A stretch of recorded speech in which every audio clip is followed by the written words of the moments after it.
Medical हॉस्पिटलमध्ये एवढी छान व्यवस्था आहे, खूप काळजी घेतली जाते इथे. प्रत्येक स्टाफ पण एवढी छान काळजी घेतो, म्हणजे इथे म्हणजे प्रत्येक गोष्ट छानच आहे. म्हणजे मी स्वतः अनुभव घेतलेला आहे, मी त्याच्यातून बाहेर आलेले आहेत. मी स्वतः ऑपरेशन झाल्यानंतर पण आयसीयू मध्ये पण एवढी काळजी, त्याच्यानंतर आपल्याला शिफ्ट केल्यानंतर पण एवढी काळजी घेतली जाते. दिवसभरात सुद्धा डॉक्टर्स येतात, मॅडम येतात, आपले जरी व्यवस्थित चेकअप वगैरे सगळं. डायलिसिस बद्दल खरंच माझ्या मनात खूप गैरसमज होते, म्हणजे इथे येण्याच्या आधी मी एवढे गैरसमज ऐकलेले, पण जेव्हा मी इथे स्वतः प्रत्यक्षात पाहिलं ना, तर मला तर डायलिसिस बद्दल तर म्हणजे मला तर आता भीतीच पूर्ण निघून गेलेली आहे.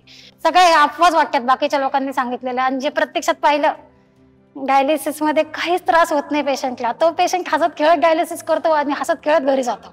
हॉस्पिटल मॅनेजमेंटची पूर्ण टीम रोज व्यवस्थित चौकशी करतात पेशंटची, व्यवस्थित लक्ष देतात, काहीच प्रॉब्लेम येऊ देत नाही पेशंटसाठी, कोणताच प्रॉब्लेम येत नाही. एवढं म्हणजे छान काळजी घेतली जाते इथे.